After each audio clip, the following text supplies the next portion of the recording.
m'appelle Romain Figorito, je suis accompagnateur en montagne et je travaille depuis 2014 à l'association humaine qui s'attache depuis 2001 à rendre accessible la montagne et la campagne à tous. Et ce, grâce en partie à de la rando en Joëlette, en France, en montagne, en campagne, voire même à l'étranger. La magie de la Joëlette, c'est qu'avec cette roue de mobilette, de vélo, on va sur des sentiers en moyenne montagne sans problème. On passe dans des tout petits sentiers, on passe sur le rocher, les cailloux, les ruisseaux. De la même façon qu'un valide marche sur un chemin, et bien, une personne non valide peut s'avancer dans la nature en moyenne montagne, en altitude, en forêt. J'étais surprise que ça passe n'importe où, quoi. On peut les faire passer sur plein de types de terrains, donc disons que ça ouvre les champs des possibles, on va dire. Au niveau des activités, on a des journées qui souvent servent de journées découvertes et on a surtout des week-ends de jour, des séjours allant jusqu'à une semaine sur le territoire du sud-ouest, dans les Pyrénées, dans la campagne du sud-ouest, voire plus loin. Un groupe de randonnée humaine est généralement constitué de 3 personnes en situation de handicap moteur qui chacune ont une joëlette. Il peut y avoir une personne avec un handicap sensoriel, une personne déficiente visuelle ou une personne hémiplégique et une quinzaine de valides, ce qui nous fait un groupe de 18 à 19 personnes en moyenne.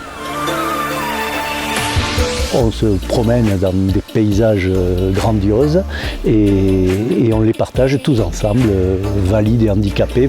Quand on est tous en extase devant un beau paysage comme cet après-midi, le château de Montségur, eh bien, il n'y a plus ni valides ni handicapés. On est tous à partager la même chose. C'est le plaisir de randonner, d'être dans la nature, de sentir, de regarder, d'observer, d'écouter et après de pouvoir le partager avec des personnes en situation de handicap. On partage l'activité, la rando, on partage aussi le quotidien, les toilettes, l'accompagnement individualisé quand il y en a besoin, des aides techniques dans la mesure de nos capacités. Au-delà des moments de randonnée proprement dit, c'est tous ces moments de partage. On passe des soirées à préparer ensemble notre repas. On accompagne les handicapés dans toutes les difficultés qu'ils peuvent avoir au quotidien. Toute une vie autour de ces moments-là qui est partagée, qui est extrêmement forte d'échanges. Ça se voit dans les yeux de chacun qu'on est tous heureux de partager ces moments-là. On accueille des personnes qui ont un handicap moteur ou sensoriel, mais ce sont majoritairement des gens qui ont toute capacité pour exprimer leurs besoins, leurs limites, et qui peuvent accompagner le valide dans sa prise en charge. Quand arrivent les moments du quotidien, naturellement, je vais vers l'un ou vers l'autre pour lui demander une petite aide ou une grande aide.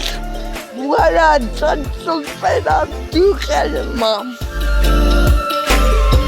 L'idée, c'est avant tout de s'adresser à des personnes qui connaissent ou non le handicap et qui ont envie de pratiquer l'activité différemment et qui ont surtout envie de partager et de rencontrer l'autre.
m'appelle Romain Figorito, je suis accompagnateur en montagne.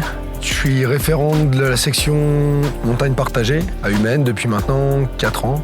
On fait de la rando l'été en joëlette et l'hiver du fauteuil ski assis, semi-piloté. La spécificité d'un groupe Humaine, c'est de réunir des publics valides et des publics en situation de handicap qui ne se rencontrent pas forcément dans la vie courante au travers d'activités de montagne. C'est des activités partagées sur plusieurs jours, ce qui sous-entend, en plus de l'activité, des temps de vie quotidienne, on prépare à manger ensemble, on a une vie ensemble, une vie qui force la rencontre. J'aime randonner, j'aime partager, donc ce partage qu'il y a entre tous, puisque quand on fait les séjours, c'est du matin au soir, nous partageons la vie ensemble. On prépare à manger, on épluche les légumes, on fait faire les toilettes quand il y a besoin d'aide, on aide à manger quand il faut aider certaines personnes à manger. Et puis, on rit beaucoup, on plaisante, on se taquine. Voilà, c'est une ambiance vraiment très, très sympathique, très amicale. Et j'ai l'impression d'avoir un cœur gros comme ça quand je suis avec eux, quoi.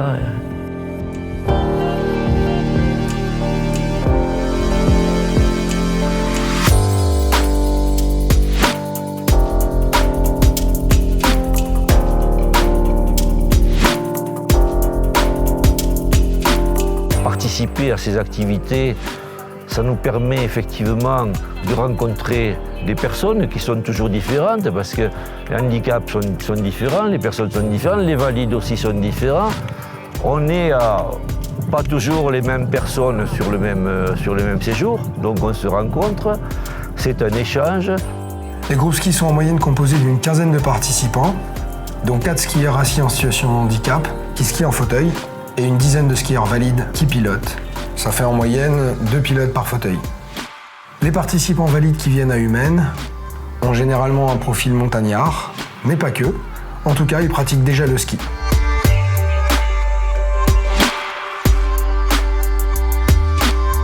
La majorité des participants en situation de handicap qui viennent aux sorties Humaine n'ont pas la capacité de skier en autonomie. Mais ce qui est magique avec les fauteuils ski que l'on utilise, c'est qu'un participant même très figé dans sa coque, peut, ne serait-ce qu'avec la tête, amorcer un virage et donc prendre une courbe et influencer le ski. Dans la mesure où effectivement ils peuvent participer, ils ont plus ou moins d'autonomie pour pouvoir effectivement décider de leur trajectoire.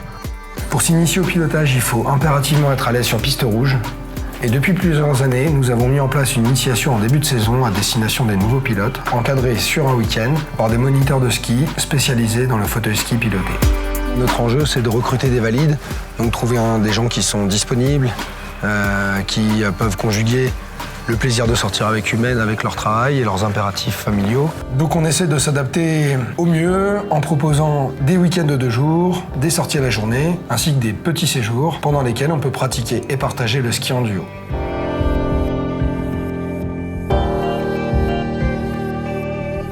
Grâce à Humaine, j'ai eu l'opportunité de découvrir que toutes les sensations peuvent se retrouver.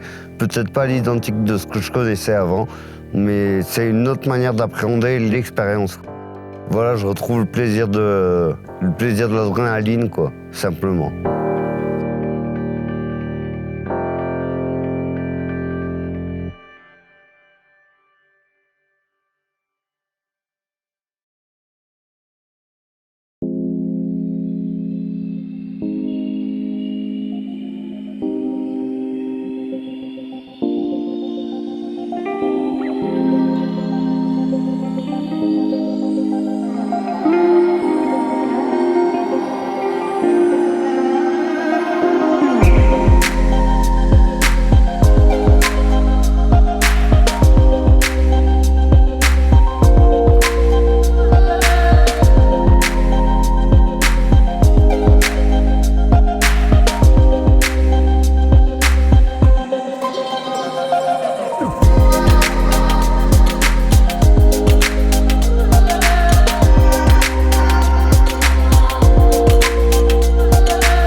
Tiffaine Jousseau, monitrice éducatrice. Je suis responsable du pôle loisirs adaptés de l'association. Donc c'est un pôle d'activité qui s'adresse à des adultes déficients intellectuels. Ce sont des gens qui travaillent en ESAT ou qui sont accueillis en foyer occupationnel ou en foyer de vie. Certains vivent en institution, d'autres dans leur famille. Alors ces temps d'activité, là, ces moments qu'on partage ensemble, c'est des temps qui leur permettent d'avoir des vacances justement hors institution et hors famille. C'est vraiment des vacances qui leur appartiennent. On fait pas mal d'activités, des activités de pleine nature, diverses et variées. C'est des activités évidemment adaptées aux capacités des adultes qu'on accueille. Donc on fait aussi bien du chien de traîneau, du char à voile en tandem, du handi-raft. On fait des activités plus à visée pédagogique aussi, comme la fabrication de fromage ou de pain. Je crois qu'il y a beaucoup d'activités. Moi, je suis dans un foyer à Toulouse. Et depuis quelque temps, c'est un peu bloqué. Avant, on avait des choses, maintenant, non. Alors c'est pour ça que j'appelle Tiffaine, ou elle m'appelle, pour me dire, ouais, t'as un truc où on peut aller, si tu veux, tu viens. Et je trouve que c'est bien ça. On se sent bien, je veux dire. Puis déjà, quand on s'en va, c'est souvent l'air pur. Oui, parce que souvent, on est tous dans la grande ville, d'accord? Et je crois que l'air pur, ça y fait beaucoup. Ce qui m'a plu, c'est l'activité, le fauteuil ski, les sensations et de pouvoir faire du ski, d'être allé au sport d'hiver.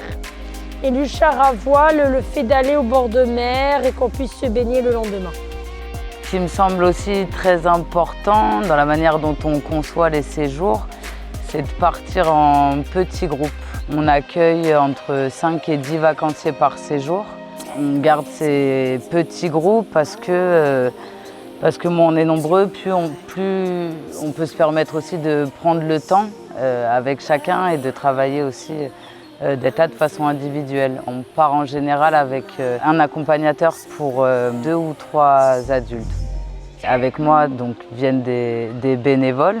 Ça peut être des jeunes qui cherchent à faire des études dans le médico-social, qui viennent chercher de l'expérience avec nous, ou des gens qui ne sont pas dans le secteur, qui viennent aussi du pôle montagne partagé, qui découvrent l'association, qui me découvrent, qui découvrent le groupe. Et je dirais que c'est ces différences de point de vue et de façon d'être qui font qu'on n'a pas les mêmes regards sur le groupe et que c'est vraiment riche dans l'accompagnement, dans l'accueil et dans ce qu'on vit ensemble, quoi.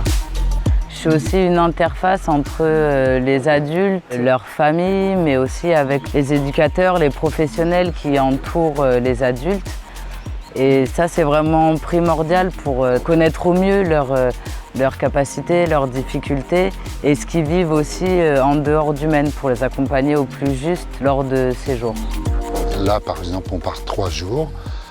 On s'adapte totalement à eux. Eux, il faut qu'avec l'aide de Tiffaine, bien sûr, on arrive à les accompagner le mieux que possible dans des activités que Tiffaine a choisies. Moi, j'aime ce partage quotidien. Alors, on est là pour eux, on est là pour partager un moment très riche, quoi.